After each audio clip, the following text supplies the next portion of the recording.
नमस्कार दोस्तों, स्वागत है आपका अपने प्लेटफॉर्म एनसीईआरटी बाय विक्रम पर। जैसा कि आपको पता है कि एनसीईआरटी का प्रत्येक सब्जेक्ट आपके अपने प्लेटफॉर्म पर लाइन बाय लाइन पढ़ाया जाता है। तो कक्षा 10 के विद्यार्थियों का कमेंट आया था कि सर हमें भूगोल विषय समझ में नहीं आ रहा, भूगोल विषय समझा दीजिए। तो इसीलिए मैं सबसे पहले भूगोल विषय स्टार्ट कर रहा हूं और मैं आपको बिल्कुल लाइन बाय लाइन समझाऊंगा ताकि आपका एग्जाम में किसी भी प्रकार का क्वेश्चन न छूटे, चाहे वो एमसीक्यू जाए, चाहे फिर लॉन्ग क्वेश्चन आ जाए या फिर शॉर्ट क्वेश्चन के रूप में कोई भी क्वेश्चन इस अध्याय में से आ जाए, या फिर ये मान के चलिए भूगोल में आपका किसी प्रकार का कोई क्वेश्चन नहीं छूटेगा। फिर हम बात करेंगे कि आप इस विषय को कंप्लीट कैसे पढ़ सकते हैं। तो यदि आपको इस सीरीज को कंप्लीट पढ़ना है, कंप्लीट बुक आपको पढ़नी है, तो आप यूट्यूब में सर्च कीजिए NCERT bye Vikram 10th class. वहां पे आप जब प्लेलिस्ट वाले सेक्शन में जाएंगे तो वहां पे आपको भूगोल विषय की कंप्लीट आपको प्लेलिस्ट मिल जाएगी, अध्याय 1 से लेके अध्याय लास्ट तक। और उसके बाद मैं आपसे एक रिक्वेस्ट और करना चाहूंगा कि आप कमेंट बॉक्स में अपनी राय जरूर रखें कि आपको ये लेक्चर है वो कितना समझ में आया, या फिर कौन से ऐसे पॉइंट है जो आपको समझ में नहीं आए, ताकि हम आने वाले जो हमारे वीडियो आएंगे आपके कमेंट के अनुसार हम उसमें सुधार कर सके। तो आपको मैं इतनी रिक्वेस्ट है मेरी आपसे कि आप एक बार कमेंट जरूर करें। तो ज्यादा समय आपका वेस्ट नहीं करूंगा, तो चलिए हमारा आज का जो लेक्चर है वो हम स्टार्ट करते हैं। आज हमें पढ़ना है अध्याय 1, संसाधन एवं विकास। कि संसाधन क्या होते हैं और किस प्रकार से संसाधनों के माध्यम से हम विकास कर सकते हैं। तो चलिए अध्याय को हम स्टार्ट करते हैं, लाइन बाय लाइन पढ़ेंगे बिल्कुल आराम से, ताकि एक भी पॉइंट, एक भी शब्द आपका न छूटे। तो चलिए शुरुआत करते हैं कि हमारे पर्यावरण में उपलब्ध, आपको थोड़ा सा मैं जूम कर देता हूं ताकि आपको ये सारे वर्ड आपको दिखाई दे। तो ये देखिए भी, हमारे पर्यावरण में उपलब्ध प्रत्येक वस्तु जो हमारी आवश्यकताओं को पूरा करने में प्रयुक्त की जा सकती है। तो ये आपको क्या थी, एक संसाधन की परिभाषा बताई जाती थी कि संसाधन क्या होते हैं। छोटी क्लासेज में आपको यही परिभाषा बताई जाती थी, वो कोई भी वस्तु जो हमारी आवश्यकताओं को पूरा करे वो संसाधन कहलाती है, जो हमारे काम आए वो चीज क्या कहलाती है, संसाधन कहलाती है। लेकिन 10th क्लास है, बोर्ड की क्लास है, तो आपको कंप्लीट इसकी परिभाषा लिखनी होगी। तो कंप्लीट परिभाषा में कुछ कंडीशन है, कुछ शर्तें हैं कि एक शर्त तो पहले तो यही है कि वो चीज हमारी आवश्यकताओं को पूरा करना चाहिए, और उसके बाद जिसको क्या है, और जिसको बनाने के लिए प्रौद्योगिकी उपलब्ध है, मतलब जिसको बनाने की तकनीक हमारे पास उपलब्ध है, तो वो चीज आपकी संसाधन कहलाएगी। साथ में क्या है, जो आर्थिक रूप से संभाव्य है, मतलब जिसमें क्या कि खर्चा हमारा कम आए, कम से कम खर्च हम करें। ये नहीं कि वो चीज हमारा काम बहुत कमा रही है लेकिन उसको बनाने में खर्चा बहुत ज्यादा आ रहा है, तो ऐसी चीज भी आपकी संसाधन नहीं होगी। और सांस्कृतिक रूप से मान्य है, अगर ऐसी कोई चीज है जो क्या है कि हमारी आवश्यकताओं को पूरा करे। सेकंड कंडीशन क्या है, जो आर्थिक रूप से संभव हो, जिसको बनाने की क्या है कि आपकी तकनीक उपलब्ध हो, और आपकी सांस्कृतिक रूप से भी मान्य हो, वो वस्तु क्या कहलाएगी, आपका संसाधन कहलाएगी। मैं आपको एग्जांपल देके समझाता हूँ कि किस प्रकार की वस्तु। तो देखिए ये पहला पॉइंट तो आपका सबका क्लियर है कि वो वस्तु जो हमारी आवश्यकताओं को पूरा करेगी। फिर है जिसको बनाने के लिए प्रौद्योगिक उपलब्ध है, कोई चीज है जो हमारे काम आने वाली है। जैसे हम बात करेंगे हाइड्रोजन गैस है, ईंधन के रूप में हम प्रयोग करते हैं, पानी में उपलब्ध होती है, समुद्र में बहुत सारा पानी है, हम हाइड्रोजन गैस का प्रयोग कर सकते हैं। तो क्या वो हाइड्रोजन हमारे लिए उपयोगी है? नहीं, क्योंकि हमारे पास उसकी तकनीक उपलब्ध नहीं है। तो फिलहाल जो हाइड्रोजन है वो क्या है आपका, वो वाली जो आपका समुद्रों में है वो आपके लिए संसाधन नहीं है, क्योंकि उसको निकालने के लिए आपके पास तकनीक नहीं है। और यही चीज आपकी आर्थिक रूप से संभव है, मतलब कि एक तो ऐसी जगह पेट्रोल है जहां से निकालना सस्ता है, या फिर एक पेट्रोल वो है जो आपका क्या बहुत ज्यादा गहराई में है, जिसको निकालने में बहुत ज्यादा खर्चा आता है। तो वो पेट्रोल जो आपका बहुत ज्यादा गहराई में है, जिसमें खर्चा बहुत ज्यादा आता है, वो भी आपका संसाधन नहीं है। तीसरी जो कंडीशन दी थी वो आपकी दी थी कि सांस्कृतिक रूप से मान्य है, मतलब कि लोगों में उसकी स्वीकार्य होनी चाहिए। हो सकता है कि ऐसा कोई पेड़ हो जो धार्मिक स्थान पे हो, कोई वन हो जो धार्मिक जिसको मानते हो, जहां से लकड़ियां काटना वर्जित हो, ठीक है, तो क्या आप वहां से लकड़ियां काट के कोई चेयर वगैरह बना सकते हैं? आप पे ऑब्जेक्शन होगा, तुरंत लोग आपसे नाराज हो जाएंगे, ठीक है। तो वो क्या होगा, वो सांस्कृतिक रूप से मान्य नहीं है। अगर सांस्कृतिक रूप से अगर मानने का मैं उदाहरण दूं, जैसे हमारे इंडिया के नॉर्थ इंडिया में खासकर जो गाय है उसको एक धर्म से जोड़कर देखा जाता है, तो अगर हम उसका मांस खाएंगे तो ये क्या होगा, सांस्कृतिक रूप से मान्य नहीं होगा। तो अब आपको संसाधन बिल्कुल आराम से समझ में आ गया होगा कि संसाधन क्या होता है, कि वो कोई भी वस्तु जो हमारी आवश्यकताओं को पूरा करे और जिसको बनाने के लिए तकनीक उपलब्ध हो, जो आर्थिक रूप से संभाव्य हो और सांस्कृतिक रूप से मान्य हो, वो वस्तु संसाधन कहलाएगी। तो आपका पहला क्वेश्चन यही बनता है कि संसाधन किसे कहते हैं। तो अब आपको क्लियर हो गया होगा कि संसाधन किसे कहते हैं, संसाधन से क्या अभिप्राय है, संसाधन से आप क्या समझते हैं। तो ये एक मोस्ट इंपोर्टेंट क्वेश्चन था जिसके ऊपर मैंने समय लगाया आपको अच्छी तरह से समझाने के लिए। तो चलिए अब हम आगे बढ़ते हैं। आगे आपका एक ट्रायंगल दे रखा है, यहां से इस चीज को समझिए कि यहाँ पे आप हैं, मानव है, और मानव क्या करता है कि प्रकृति से कोई आपकी चीज मतलब भौतिक आपका पर्यावरण चारों तरफ की जो चीजें, नदी है, पहाड़ है, वहां से कोई भी चीज प्राप्त करता है। हम मान लेते हैं कि मानव ने प्रकृति से लोहा प्राप्त किया। क्या प्राप्त किया? कि लोहा प्राप्त किया। अब क्या करेगा कि उस तकनीक से क्या करना है कि प्रौद्योगिकी, आपको तकनीक बताया ना कि हम कोई चीज कैसे बनाते हैं, वो तकनीक होती है। तो उससे कोई चीज बनाना चाहता है तो उसमें एक चीज और शामिल होगी, संस्थाएं। बहुत से बच्चों को इस चीज को समझ में होता है कि संस्थाएं क्या होती है। संस्था होता है आपका कोई संगठन, कोई भी समूह, ठीक है, कोई आपकी समिति हो सकती है कि वो उसके लिए क्या बनाएगी, नियम व कानून इसमें आते हैं कि आपको किस प्रकार से उसको प्रकृति से निकालना है और किस प्रकार की तकनीक का प्रयोग करके आप उसको संसाधन बना सकते हैं। ये नहीं कि आप इस प्रकार से उसका उपयोग करें, निकालने लगे कि बहुत ज्यादा प्रदूषण करें, ठीक है। तो आपके लिए क्या संस्थाएं बना देती हैं, और संस्थाएं क्या करती है, नियम व कानून बनाती है कि किस प्रकार की तकनीक आपको प्रयोग करना है और किस प्रकार से आपको यहाँ प्रकृति से ये चीजें लेनी है। तो ये तीनों चीजें मिलकर फिर क्या बनाती है, संसाधन बनाती है। तो यहाँ पे देखिए अगली लाइन में जिसमें आपको बताया गया है, ये आपका प्रकृति, प्रकृति मतलब जो आपने लिया, प्रौद्योगिकी, तकनीक और संस्थाओं के मध्य अंतर संबंध हुई। यहाँ पे आपको बताया गया हमारे पर्यावरण में उपलब्ध वस्तुएं, वस्तुओं है ना, कि हमारे पर्यावरण में उपलब्ध जो भी वस्तु है उसकी रूपांतरण प्रक्रिया, रूपांतरण प्रक्रिया आपको देखिए यहाँ बताई गई है कि हमारे पर्यावरण में उपलब्ध वस्तुओं की रूपांतरण प्रक्रिया, ये देखिए कि रूपांतरण प्रक्रिया है की रूपांतरण प्रक्रिया प्रकृति, प्रौद्योगिकी और संस्थाओं के पारस्परिक क्रियात्मक संबंध में निहित है। मतलब कि ये तीनों मिलकर किसी भी चीज का रूपांतरण करती है, किसी भी वस्तु को संसाधन बनाती है, ठीक है। मानव प्रौद्योगिकी के द्वारा प्रकृति के साथ क्रिया करते हैं, कि मानव क्या है कि प्रौद्योगिकी के द्वारा मतलब कि तकनीक के द्वारा, ठीक है, प्रकृति के साथ क्रिया करते हैं। मतलब प्रकृति की जो प्राकृतिक चीजें हैं उनको क्या है, रूपांतरण करते हैं, उसका बदलाव करते हैं, ठीक है। जैसे लकड़ी, पेड़ से लकड़ी ली, लकड़ी से आपका फर्नीचर बनाया, तो किसके द्वारा बनाया, तकनीक के द्वारा। और अपने आर्थिक विकास की गति को तेज करने के लिए, आर्थिक विकास की गति मतलब कि अपना विकास तेज करने के लिए, आर्थिक तो वैसे संबंधित होता है आपका पैसे से, मतलब खुद को समृद्ध बनाने के लिए, ठीक है, खुद को समृद्ध बनाने के लिए क्या करते हुए संस्थाओं का निर्माण करते हैं। संस्था मतलब नियम बनाते हैं, वो संगठन बनाते हैं जो क्या नियम और कानून निर्धारण करती है, ताकि वो क्या कर सके कि वो आपकी जो प्रकृति है उनसे वो संसाधन प्राप्त कर सके।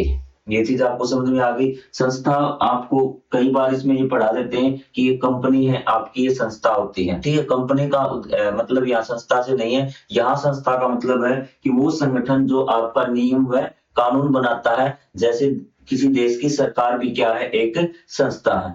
ये चीज आपको समझ में आ गई। तो देखिए यहाँ से आपका क्वेश्चन भी बहुत कम बनेगा, लेकिन आपको ये चीजें समझनी बहुत जरूरी है। जो क्वेश्चन मैं आपको बता दूं उस क्वेश्चन का आपको विशेष ध्यान देना है। जैसे आपको बता दिया गया संसाधन किसे कहते हैं, संसाधन से आप क्या समझते हैं, लेकिन मैंने आपको कहा कि हर लाइन आपको समझाऊंगा ताकि आप अध्याय जब पढ़ें, जब आप उच्च कक्षाओं में जाएं, तब आपको ये है कि हाँ, हम पढ़कर आए हैं अच्छी तरह से, क्योंकि एनसीईआरटी को पढ़ना बहुत ज्यादा जरूरी है। क्या आप भी अन्य बहुत से लोगों की तरह संसाधनों को प्राकृतिक उपहार समझते हैं? ये कहता है कि जैसे उसने कहा कि बहुत से लोग समझते हैं कि संसाधन प्रकृति का उपहार है, मतलब प्रकृति से हमें, प्रकृति ने ये चीज हमें दी है, ये चीज हमें प्रकृति ने नहीं दी है, तो हमें संसाधन कहाँ से मिले? ये कहा कि ऐसा नहीं है कि ये हमें प्रकृति से मिले उपहार नहीं है। संसाधन मानवीय क्रियाओं का परिणाम है, कि मानव ने जो प्रयास किए हैं ना, उनका परिणाम है। मानव ने धीरे धीरे तकनीक विकसित की है, सोचा है, समझा है, तरीके निकाले, तकनीक विकसित की कि किस प्रकार से लोहे को पिघलाएगा, किस प्रकार से उसे चाकू कुल्हाड़ी चीजें बनाई जाएगी। तो वो सब किसका परिणाम है? मानव के प्रयासों का परिणाम है।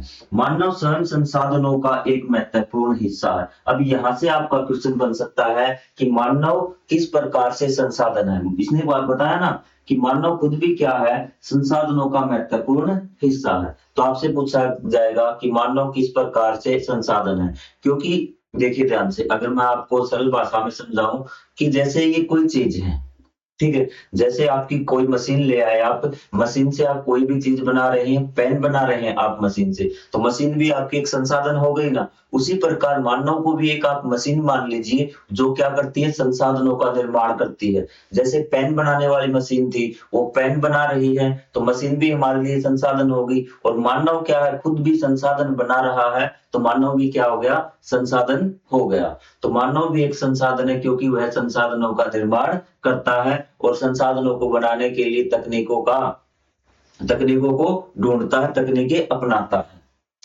ठीक है, वे पर्यावरण में पाए जाने वाले, अब मानव कैसे संसाधन है आपको ये मैंने समझा दिया। अब यहाँ पे देखिए क्या लिखा है, वे पर्यावरण में पाए जाने वाले पदार्थों को संसाधनों में परिवर्तित करते हैं। ये आपको लिख के बता दिया कि मानव किस प्रकार से संसाधन है, कि मानव प्रकृति में पाए जाने वाले पदार्थों को संसाधनों में रूपांतरित करता है, या संसाधनों में बदलता है। जो पदार्थ आपके पाए गए, लोहा है, अब लोहा तो वैसे किसी काम का नहीं है, तो उससे आप संसाधनों में बदल सकते हैं। और वो कौन बदलता है? वो मानव बदलता है अपने तकनीक के द्वारा, तथा उन्हें प्रयोग करते हैं। इन संसाधनों का वर्गीकरण निम्न प्रकार से किया जा सकता है। अब यहाँ से आपका थर्ड क्वेश्चन जनरेट होता है कि संसाधनों का वर्गीकरण कितने प्रकार से किया जा सकता है। अगर आपका क्वेश्चन यही आता है कि संसाधनों का जो आपका वर्गीकरण है, वर्गीकरण मतलब बंटवारा, कि हम संसाधनों को जैसे आपने बांट रखा है, मानव खुद को बांट रखा है कि पढ़े लिखे,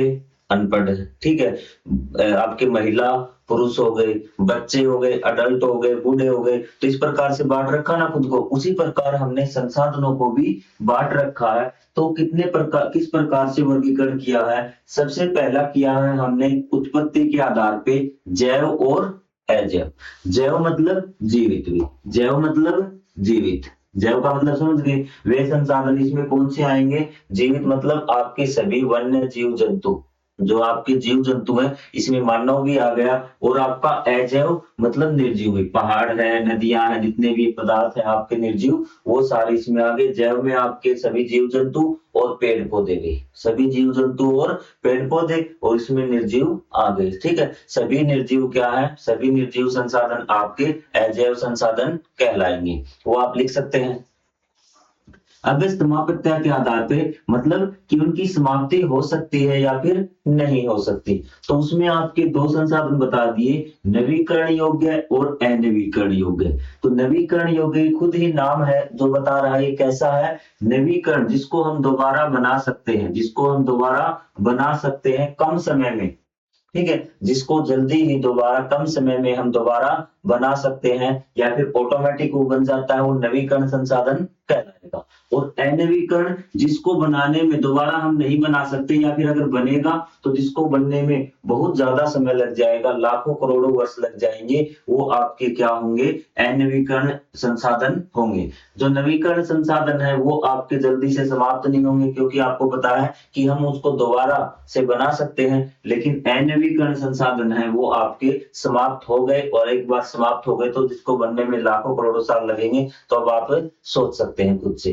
कि ये आपके समाप्त हो सकते हैं और ये आपके समाप्त नहीं होंगे। तो ये भी आपको बताया जाएगा, अगर नवीकरण संसाधनों का हमने अगर एक तरीके से प्रयोग किया ना तो वो समाप्त नहीं होंगे, लेकिन हम उसका अंधाधुंध प्रयोग करते गए ना तो क्या होगा कि ये नवीकरण संसाधन भी आपके खत्म हो सकते हैं। तो हमें इनका प्रयोग ध्यानपूर्वक करना पड़ेगा, ठीक है।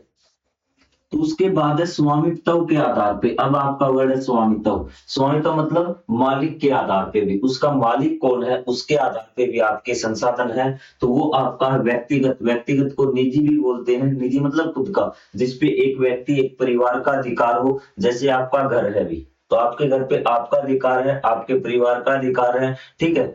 तो उसको बोलेंगे हम व्यक्तिगत संसाधन। वे संसाधन जिसपे किसी समुदाय का, समाज का अधिकार है ना, वो आपके सामुदायिक आपके संसाधन होंगे। जैसे आपका पार्क है, आपके मोहल्ले में कोई पार्क होगा, खेल का मैदान होगा, वो आपके क्या है, सामुदायिक है। राष्ट्रीय संसाधन जिस संसाधन पे किसी देश का अधिकार होता है वो आपके राष्ट्रीय संसाधन होते हैं। और अंतरराष्ट्रीय जिसपे सभी देशों का अधिकार होता है उसको बोलते हैं अंतरराष्ट्रीय संसाधन। जैसे देखिए कि यहाँ पे कोई एक ऐसा एरिया किसी देश की, जैसे समुद्र हो गया आपका, यहाँ पे मान लेते हैं ये समुद्र हो गया, ठीक है। तो यहाँ पे जैसे आपका अंटार्कटिका है ना, आर्कटिक है आपका, तो समुद्र में कुछ सीमा तक तो किसी देश का अधिकार होता है कि सीमा तक, लेकिन जो बीच का क्षेत्र बचता है ना उस पे सभी देशों का अधिकार होता है। वो अपने वहां से समुद्री जहाज ले जाते हैं, ठीक है। और जो भी उसको वहां पे जो प्रक्रिया करती है उस क्षेत्र पे क्या होता है, सभी देशों का अधिकार होता है। वो आपके अंतरराष्ट्रीय हो गए भी। विकास के स्तर के आधार पे, इसको समझने में बच्चों को ज्यादा प्रॉब्लम है। इसमें तो नाम बता दिया आपको ऊपर वालों में कि व्यक्तिगत अधिकार हो, जिसपे समुदाय का अधिकार हो, जिसपे राष्ट्र का अधिकार हो, जिसपे अंतरराष्ट्रीय अधिकार हो, मतलब सभी देशों का अधिकार हो, उसको अंतरराष्ट्रीय संसाधन हम बोलेंगे। लेकिन यहाँ पे संभावी, विकसित, भंडार और संचित कोष, ठीक है। तो यहाँ पे बच्चों को काफी ज्यादा प्रॉब्लम होती है कि खासकर संभावी और संचित कोष में, क्योंकि ये दोनों मिलते जुलते हैं और बच्चे इसमें अंतर नहीं कर पाते, ठीक है।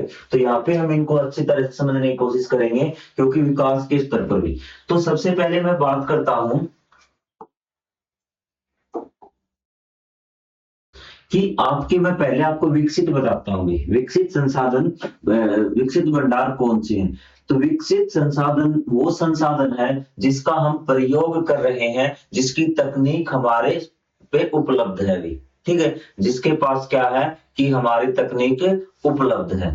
आपको आगे बात समझ में कि जिसको प्राप्त करने की तकनीक हमारे पास उपलब्ध है उसको हम बोलेंगे विकसित भंडार, जो हम आज प्रयोग कर रहे हैं। फिर मैं बात करता हूं संभावी और संचित कोष की। संचित कोष वो है कि जो हमें पता तो है, वे संसाधन जिसको प्राप्त करने की तकनीक हमारे पास उपलब्ध नहीं है फिलहाल एट ए टाइम। वो क्या है आपके कि वो आपके संचित कोष में आएंगे कि जिन संसाधनों को प्राप्त करने के लिए हमारे पास फिलहाल तकनीक ही उपलब्ध नहीं है। जैसे मैंने आपको हाइड्रोजन गैस का उदाहरण दिया था भी, ठीक है। क्योंकि समुद्र से हाइड्रोजन, पानी से हाइड्रोजन गैस अलग करने की हमारे पास फिलहाल कोई तकनीक ही नहीं है। और आपका ये आपको समझ में आ गया, संचित कोष क्लियर हुआ कि वे संसाधन जिनको हासिल करने की, कि जो हमें पता है हाँ ये चीज यहाँ पे मौजूद है, लेकिन हमारे पास क्या है, उनको प्राप्त करने की क्या तकनीक ही उपलब्ध नहीं है। अब आता है संभावी। संभावी में क्या है कि वो आगे चलकर हम उसको प्रयोग कर सकते हैं। संचित में भी क्या है, हम आगे करके प्रयोग कर सकते हैं, हो सकता है कि भविष्य में तकनीक मिल जाए। लेकिन संभावी वे है कि जो, एक तो इस संभावी में आते दो प्रकार से देखना, कि जैसे हम यहाँ से तेल निकाल रहे हैं, अभी क्या कर रहे हैं कि यहाँ से तेल निकाल रही है तो आपके विकसित हो गए। और हमें लग रहा है कि इस एरिया में भी तेल है, लेकिन फिलहाल हम उसको प्रयोग नहीं कर रहे, कि भविष्य में प्रयोग करने की आवश्यकता है। संचित में तो क्या है, हमारे पास तकनीक उपलब्ध नहीं है। लेकिन संभावी में क्या है कि हमारे पास तकनीक उपलब्ध है और भविष्य में हम उसका प्रयोग कर सकते हैं। हो सकता है कि हमारे पास फिलहाल वो तकनीक न हो, किसी दूसरे देश के पास तकनीक हो कि भविष्य में, या फिर आर्थिक, जो आर्थिक स्थिति के कारण हम क्या है कि उसको प्रयोग नहीं कर पा रहे, क्योंकि हमारे पास ऐसी मशीनें नहीं है कि इसको हम ले आए भी, लेकिन विश्व में वो चीजें उपलब्ध है कि ये होता है आपका कि भविष्य में इसको यूज कर ले, लेकिन इसको भी भविष्य में यूज कर सकते हैं, लेकिन अभी फिलहाल इसको कोई यूज नहीं कर रहा। तो दोनों में आपको अंतर समझ में आया। एक बार फिर बताता हूँ, जो आपका संचित कोष वे भंडार है जो क्या है, जिसको प्राप्त करने की हमारे पास तकनीक उपलब्ध नहीं है, और हो सकता है कि भविष्य में कोई तकनीक आ जाए और हम उसको क्या कर लें, यूज कर ले। और संभावी क्या है कि उन्हें भविष्य में यूज करने की संभावना, मतलब इसकी संभावना थोड़ी कम है, इसकी संभावना ज्यादा है, क्योंकि इसमें तकनीक हमारे पास उपलब्ध है भी। ठीक है, हो सकता है कि भविष्य में हम इसको इस्तेमाल कर ले, हो सकता है कि हमारी आर्थिक स्थिति ठीक नहीं हो, हमारे पास फिलहाल ऐसे संसाधन नहीं है, ठीक है, कि जो हम क्या कर ले, इसको प्रयोग कर ले। तो ये आपके संभावी और आप संचित कोष में अंतर ध्यान रखना भी। उसके बाद है आपका कि संसाधनों का वर्गीकरण आपको नीचे दे रखा है, क्योंकि जो आपकी पुरानी एनसीईआरटी की बुक्स थी ना, उसमें तो क्या था, इनको अलग अलग दिखाया गया था कि आपका किस प्रकार से इसमें से एक छोटी डेफिनेशन पूछ सकता है, लेकिन आपका क्वेश्चन वही आएगा कि संसाधनों को हम किस प्रकार से वर्गीकृत कर सकते हैं, या फिर ये पूछ लेगा कि नवीकरण या फिर अनवीकरण संसाधन से आप क्या समझते हैं। तो एक बार मैं क्वेश्चन की लैंग्वेज में आपको क्या कर देता हूँ, ये चीज बता देता हूँ ताकि आपको लिखने में दिक्कत न हो। उत्पत्ति के आधार पे संसाधन, क्वेश्चन कैसे आएगा कि संसाधनों का वर्गीकरण हम कैसे कर सकते हैं, या फिर संसाधनों का वर्गीकरण कीजिए। तो आप लिखेंगे हम संसाधनों का वर्गीकरण निम्न प्रकार से कर सकते हैं, उत्पत्ति के आधार पे जैव और अजैव। ठीक है, जैव में वे संसाधन सम्मिलित हैं जो जीवित है, उदाहरण भी आपको दे देने हैं, वन्य जीव जंतु और आपके पेड़ पौधे। अजैव वे सभी निर्जीव संसाधन शामिल होते हैं, इसमें आप उदाहरण दे देना, निर्जीव कोई भी दो चीज निर्जीव लिख देना। फिर समाप्तता के आधार पे नवीकरण योग्य और अनवीकरण योग्य वे संसाधन जो क्या है आपके दोबारा बन सकते हैं, कम समय में जरूर लिखना है। ठीक है, तो क्या आपके नवीकरण संसाधन कहलाएंगे। अनवीकरण जिनको बनने में बहुत ज्यादा समय लगे, आप लाखों करोड़ों वर्ष लिख सकते हैं, और उदाहरण पे आपके कोयला और आपका पेट्रोलियम इसका उदाहरण दे सकते हैं, इसमें आप पेड़ पौधे इसका उदाहरण दे सकते हैं।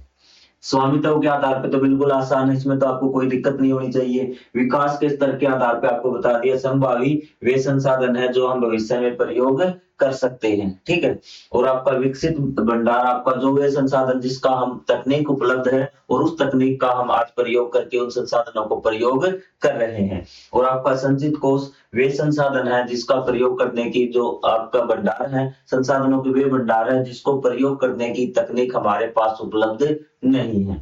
तो ये आपकी होगी इस प्रकार से। आपको अकेला भी दे सकता है कि उत्पत्ति के आधार पे बताइए, स्वामित्व के आधार पे बताइए। अब आपको इसमें किसी प्रकार का कोई कंफ्यूजन नहीं होगा। अब हम एक बार जल्दी से इस टेबल को समझ लेते हैं। ये जो आपको टेबल दे रखी है ना, तो यहाँ पे भी क्या है कि संसाधनों का वर्गीकरण करके दिखा दिया गया है कि एक प्राकृतिक संसाधन और एक मानवीय संसाधन। एक प्राकृतिक संसाधन आपको पता है कि जो आपके प्रकृति से प्राप्त होते हैं वो प्राकृतिक संसाधन है, और मानवीय संसाधन जो मानव ने बनाए हैं, इसको कृत्रिम भी बोलते हैं, कृत्रिम संसाधन, उसमें आप कंफ्यूज मत होना भी। तो मानवीय संसाधन में आपके क्या आते हैं, यहाँ से आपको दिखाई दे रहा होगा, संरचनाएं एवं संस्थाएं। संरचनाएं मतलब मानव ने जो चीजें बनाई है, भी आपकी इमारत है, कोई बिल्डिंग है, कोई पेन है, कोई ब्लैक बोर्ड, ये मानव ने बनाए हैं, तो ये सारी क्या आ गई, आपकी संरचनाएं आ गई। और एवं संस्थाएं भी, आपकी संस्थाएं इसमें क्या रहेंगी, संस्थाएं आपका कोई भी संगठन है, सरकार है, तो ये क्या आ गए, नियम व कानून ये संस्थाओं में आ गए। ठीक है, मतलब कि वो संगठन या फिर वो नियम कानून जो आपको संसाधनों का प्रयोग करने के लिए आपने बनाए हैं, बनाने के लिए बनाए हैं, वो संस्थाएं कहलाती है। मात्रा एवं गुणवत्ता, इसमें फिर प्रॉब्लम दिक्कत होती है, मात्रा किस चीज की है और गुणवत्ता किस चीज की है। मात्रा है आपका की जनसंख्या से, कि कितने मानव उपस्थित हैं। ठीक है, मानवों की संख्या को ही क्या कहा गया, उसकी संख्या को मात्रा कहा गया। एवं गुणवत्ता मतलब कि जो मानव है, जो मानव संसाधन है, तो उसको क्या कहा गया कि वो कितने आपके समझदार हैं, बुद्धिमान हैं, तो उसको कहा गया हम उनकी गुणवत्ता। क्लियर है ये चीज आपको, मात्रा गुणवत्ता। ठीक है, यहाँ से इतना डीप में क्वेश्चन नहीं पूछेगा, जो आपके बहुत ज्यादा हाई लेवल के एग्जाम होते हैं वहां पे इस चीज में जाएगा, क्योंकि एनसीईआरटी आप एक बार पढ़ लें, बार बार न पढ़े, इसी उद्देश्य से मैं आपको समझा रहा हूँ। तो ये चीज आपको समझ में आ गई। कई बार क्या करते हैं, मैंने देखा था कि अध्यापक यहाँ से ऊपर ऊपर से निकल जाते हैं, ठीक है, ये चीज, और आपको पूरी नॉलेज नहीं मिलती। तो मैं आपको विश्वास दिलाता हूं कि आपको कंप्लीट नॉलेज मिलेगी, एक शब्द भी आपका नहीं छोड़ा जाएगा। तो मात्रा आप समझ गए कि मानव की संख्या हो गए, और गुणवत्ता कि वो मानव में कितने शिक्षित हैं, आपके कितने समझदार है, बुद्धिमान है, वो उनकी गुणवत्ता कितने अच्छे तरीके से वो संसाधनों का प्रयोग करते हैं, ये सारी चीज इसमें होंगी। फिर हम आते हैं प्राकृतिक में। प्राकृतिक में देखिए, नवीकरण योग्य आपको बता दिया, अनवीकरण योग्य आपको बता दिया कि वे संसाधन जिसको बनने में बहुत कम समय लगता है, दोबारा से वो बनाए जा सकते हैं, वो नवीकरण संसाधन कहलाते हैं। और नवीकरण योग्य को भी दो भागों में बांट दिया कि आपके जैव जैव में कौन कौन से आते हैं। अब देखिए, नवीकरण का मतलब आपको यहाँ से समझ में आ जाएगा कि जैव थे ना, तो जैव को आपको बताया था, दो होते हैं जैव, एक आपके पेड़ पौधे और ये जीव जंतु। तो ये आपको बता दिया कि वन्य जीव हो गए उसमें, और प्राकृतिक वनस्पति वन हो गया। देखिए इसने का नवीकरण बताया ना, तो वन्य जीव देखिए, वन्य जीव जल्दी से रिप्रोड्यूस हो जाते हैं, ठीक है, आपके कुत्ते बिल्ली जितने भी पशु पक्षी ये कभी खत्म नहीं होते ना, ये जल्दी से नए बच्चे जन्म ले लेते हैं, जैसे बड़े मरते हैं जो छोटे वाले पैदा हो जाते हैं भी, ठीक है। उसी प्रकार पेड़ पौधे हैं, कोई बड़ा पेड़ सूखता है तो उसी प्रकार छोटा पेड़ बढ़ता बढ़ता आ जाता है। तो इस चीज में कोई डाउट नहीं आपको, ये नवीकरण योग्य है। उसी प्रकार ये थे तत्व, नवीकरण में ये देखिए, तत्व मतलब जो लगातार कभी नहीं खत्म होते, पवन और जल भी, क्या है, पवन और जल। ये तत्व मतलब जो हमें लगातार मिलते रहते हैं, कि जैसे आपका पवन है, लगातार हवा चलती रहती है, और जल, जल क्या होता है आपका, कि जल आपका दोबारा से बारिश के द्वारा दोबारा से वापिस आ जाता है।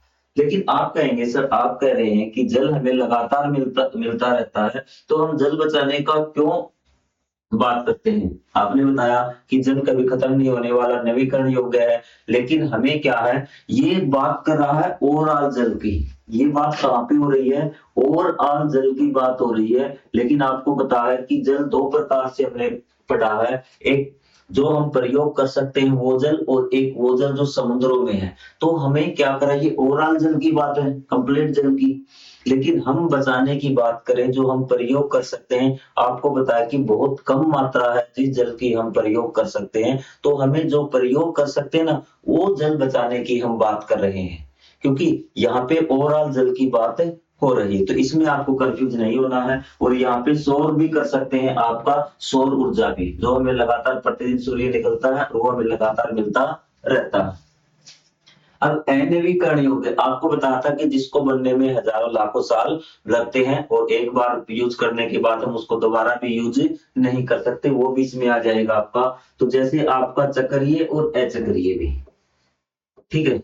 तो यहाँ पे देखिए, अब देखिए जैसे आपकी धातु दे रखी, पहले तो अनवीकरण को समझते हैं, क्या आप धातु को दोबारा बनने में कितना समय लगता है, ठीक है, बनेंगी नहीं, ठीक है। और अचक्रीय मतलब जीवाश्म ईंधन, जीवाश्म ईंधन मतलब कि जो जीव के अवशेष थे, जीवाश्म मतलब जीव प्लस में अवशेष, जीवाश्म आपका बना है यहाँ से, कि जो जीव जंतु थे आपके, जैसे वो समुद्र में जीव जंतु अगर भूमि के नीचे दब गए थे हजारों लाखों साल पहले, तो क्या था, अत्यधिक तापमान व दबाव के कारण वो पेट्रोल व उसमें बदल गए गैस में, ठीक है। और जो पेड़ पौधे दबे थे जमीन के नीचे, वो अत्यधिक दबाव व तापमान के कारण क्या हुआ, कि वो कोयले में बदल गए, उनको लाखों साल लगे थे। तो ये आपके अनवीकरण में आ गए, क्योंकि उनको बनने में दोबारा से वो पेड़ पौधे किसी कारणवश भूमि के नीचे दबेंगे हजारों लाखों सालों में, फिर वो अत्यधिक ताप व दबाव के कारण क्या है, दोबारा से कोयला या गैस में परिवर्तित होंगे। तो ये इसको हम अनवीकरण में योग्य में ही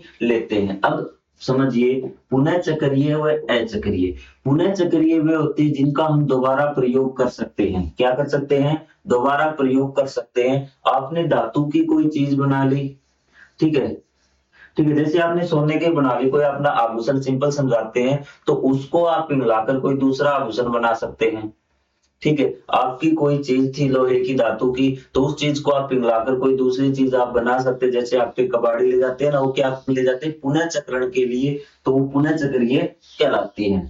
और यहाँ पे अचक्रीय में आइए, अचक्रीय मतलब अब उनका दोबारा प्रयोग नहीं होगा। एक बार आपने प्रयोग कर लिया सो कर लिया, उसके बाद हम उसका दोबारा प्रयोग नहीं कर सकते। जैसे आपका जीवाश्म ईंधन, जीवाश्म ईंधन में आपका क्या आ गया, कोयला भी, क्या आ गया, कोयला। कोयले को एक बार आपने जला लिया, उसकी राख बन गई, अब उससे दोबारा आप कल्पना मत करना कि आप दोबारा उसको जला के आप एनर्जी ले लेंगे, ऊर्जा ले लेंगे, हीट सॉरी उष्मा ले लेंगे भी। ठीक है, इसी प्रकार पेट्रोल है कि एक बार आपने पेट्रोल यूज कर लिया तो कर लिया, फिर बाद में उसका दोबारा कुछ भी नहीं हो सकता, आपके पास कुछ बचेगा ही नहीं। तो ये चीज आपको टेबल पूरी समझ में आई या फिर नहीं आई, आप ये बता दीजिए, क्योंकि इससे अगला पार्ट हम करेंगे अगले पार्ट में, क्योंकि मैं 30 मिनट आपको पढ़ाऊंगा बिल्कुल अच्छी तरह से। कोई चीज समझ में नहीं आती आप उसका कमेंट कीजिए, मैं कमेंट के द्वारा आपको वहां से समझाने की कोशिश करूंगा कि आपका डाउट अगर रहता है तो मैं कमेंट के माध्यम से उसको सोल्व करवा दूंगा। तो मिलेंगे अगले पार्ट में, कमेंट करके जरूर बताना कि आपको आज का ये फर्स्ट लेक्चर कैसा लगा। तो मिलेंगे अगले पार्ट में, तब तक के लिए जय हिंद, जय Bharat, thank you very much.